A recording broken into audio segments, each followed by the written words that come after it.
Bismillahirrahmanirrahim. Alhamdulillah Rabbil Alamin. Wassalatu wassalamu ala sayyidil mursalin. Muhammad ibn Abdullah wa ala alihi wa sahbihi wa man tabi'ahum bi ihsan ila yaumiddin, amma ba'd.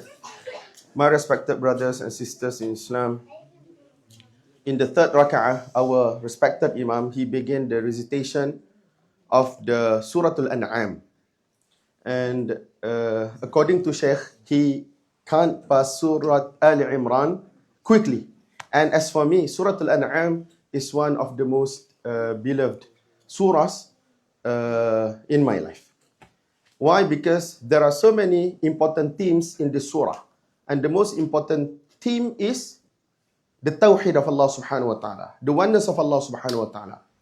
And it is narrated that Allah subhanahu wa ta'ala, he revealed this surah in one spot, jumlatan wahida, one time, ikdam. Allah subhanahu wa ta'ala revealed this surah.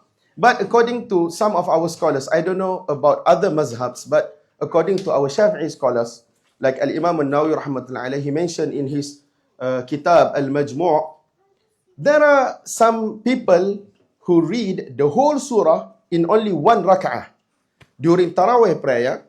Why? The justification is because the surah was revealed at once, one time, one spot. So they read the whole surah, and the surah is around one juzu, one para. So according to him and other scholars in our madhab, it is bid'ah. It is innovation.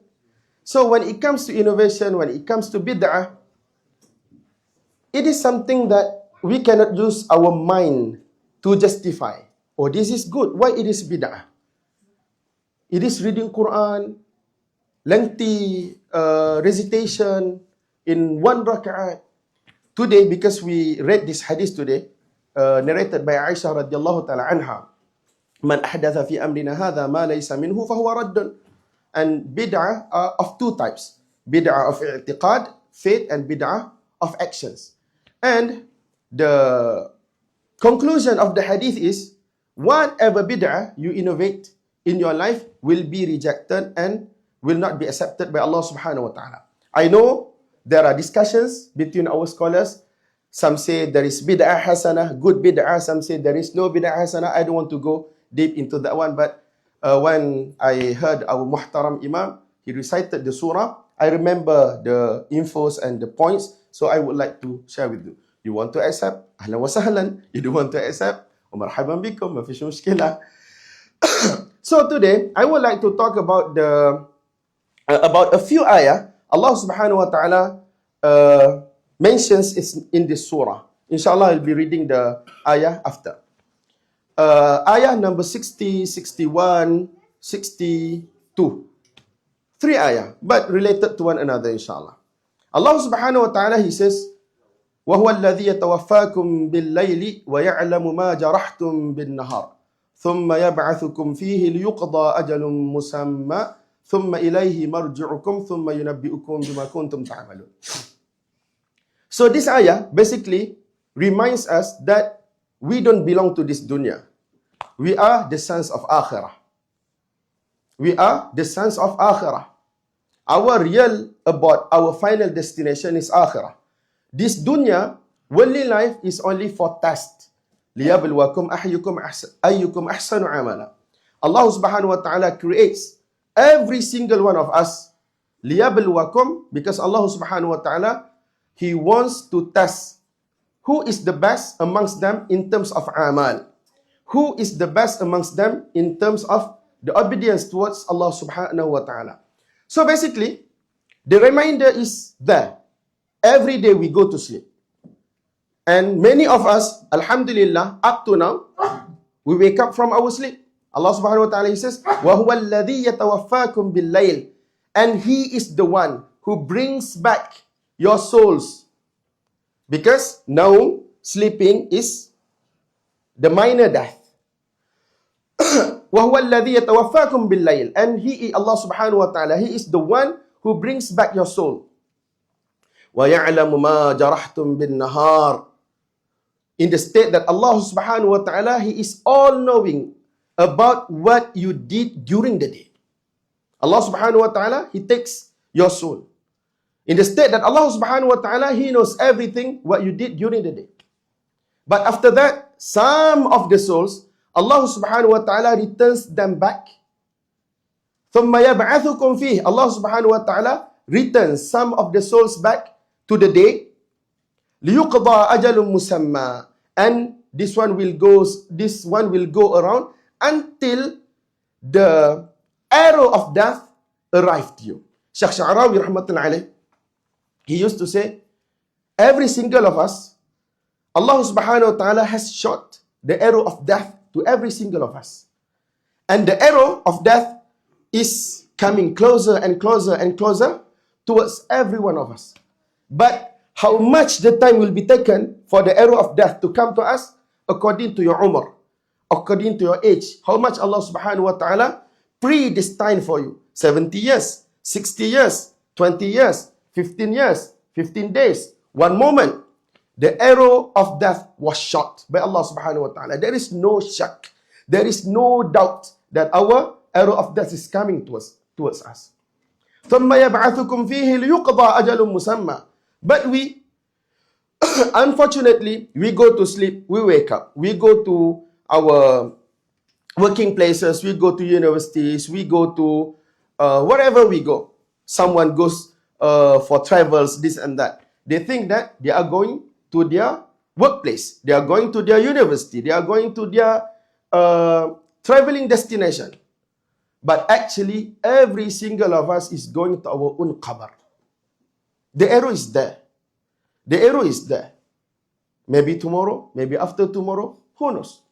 ثُمَّ يَبْعَثُكُمْ فِيهِ لِيُقْضَى أَجَلٌ مُسَمَّى. And after that, Allah subhanahu wa ta'ala says, our lives will not continue like this. But there will be final time that Allah subhanahu wa ta'ala will make His decision that this whole dunya will finish. Allah subhanahu wa ta'ala will terminate the whole dunya. ثُمَّ إِلَيْهِ مَرْجِعُكُمْ. ثُمَّ إِلَيْهِ مَرْجِعُكُمْ. And then, towards Him only, everyone will return. ثُمَّ إِلَيْهِ مَرْجِعُكُمْ. Everyone will return towards Allah subhanahu wa ta'ala only. How the ayah goes? ثُمَّ يُنَبِّئُكُمْ بِمَا كُنْتُمْ تَعْمَلُونَ. And Allah subhanahu wa ta'ala will disclose everything that which you used to do in your life. And Allah subhanahu wa ta'ala says in the second ayah, after that, وَهُوَ الْقَاهِرُ فَوْقَ عِبَادِهِ. Allah subhanahu wa ta'ala indeed is the most powerful above all His slaves. وَيُرْسِلُ عَلَيْكُمْ حَفَظَةً.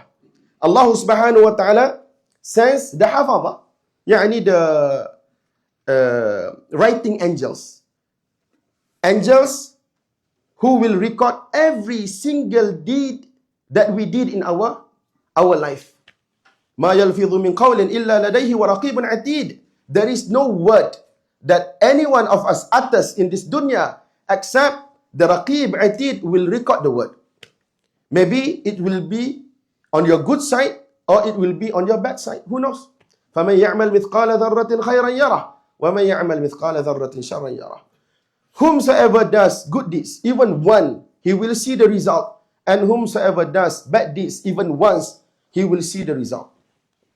So may Allah subhanahu wa ta'ala give us the understanding and give us the ability to realize that we don't belong to this dunya. This dunya is only temporary for our test. Whatever we do, we have to do for the sake of Allah subhanahu wa ta'ala. And Allah subhanahu wa ta'ala is very generous. Whatever you do, even though you go to your workplace, you go to university, if you do it for the sake of Allah subhanahu wa ta'ala, according to the halal way, it will be written as your good deeds. Because our deen is not only praying, fasting, giving charity, reciting Quran. No. Al-kasbul halal, to find good, what we call that one? To get good, to get halal provision is one part of the deen.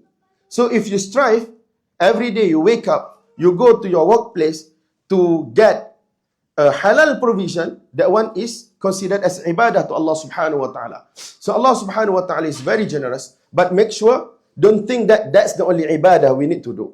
There are other ibadah, obligations that Allah subhanahu wa ta'ala prescribes upon us, and we have to take care of it, so that when we leave this dunya, Allah subhanahu wa ta'ala is pleased with us, and Allah subhanahu wa ta'ala forgives all our sins, and Allah subhanahu wa ta'ala grant us the entrance to the Jannah of Allah subhanahu wa ta'ala without any prior punishment, and Allah subhanahu wa ta'ala grant us the chance to sit with the Prophet Muhammad sallallahu alaihi wasallam and other messengers and other fellow Muslims, believers in the Jannah of Allah subhanahu wa ta'ala.